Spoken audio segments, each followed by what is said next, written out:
ಹಾಂ ಹಾಂ ಸಾಕ ಒದ್ದಾಡೋತಾವ ಸುಳ್ಳು ಹೇಳ್ಬೇಡತ್ತಲ್ಲ. ಸುಳ್ಳು ಹೇಳ್ಬೇಡ. ಮೀಯ ಕಲಿಪಂದು ನೋಡಿ ನೀ ಎಟ್ ನೋಡಿಯೋ ನಿನ್ನ ಹಣ ಎತ್ತಲಿ ಬೆಳತನ ಅದನ್ನ ನೋಡಿ ಕುಯ್ತೀಯ.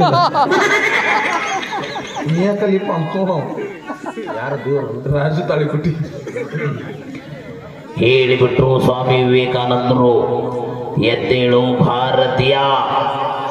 ಎದ್ದು ಬಿಟ್ರು ನಾವು ತಿಪ್ಪ್ಯಾಗ ನಾಯಿ ಕೊಡಿ ಅಂದಂಗೆ ಬುದು ಬುದು ಬುದು ಅಂದಂಗ.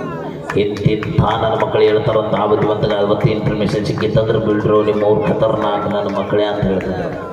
ರಾಮನು ನೀನೇ, ರಹೀಮನು ನೀನೇ, ಈ ಜಗದ ಒಲಿಯನು ನೀನೇ, ನಿನಗೆ ತಗೋ ಸ್ವಂತದ ಮನೆ. ಮನೆ ಎಂಬ ಮಜೀದ್ ಉಳಿದರೂ ನೀ ಸಾಯಲಿಲ್ಲ, ಪುನಃ ಮಂದಿರ ಕಟ್ಟಿಸಿದ್ರು ನಿನಗೆ ಮರು ಹುಟ್ಟು ಅನ್ನೋದಿಲ್ಲ. ಯಾಕಂದ್ರೆ ನೀನು ಬಂದ್ಯ ಆದಿ. ಹೋಲ್ಬಿಡ್ರಿ ಇವು ನಾವು ರಾಜಣ್ಣ ವಿಷಯ ಮಾತಾಡಿದ್ರೆ ಯಾಕೆ ಬೇಕು? ಹಾಂ ಆದ್ರೆ ಆಕೆಗೆ ಹಿಂಗೆ ಹಿಡಿಸಂಗಿಲ್ಲ. ಹಿಂಗೆ ಮತ್ತೆ ರಾವ್ ಬೇಕು. ರಾವ್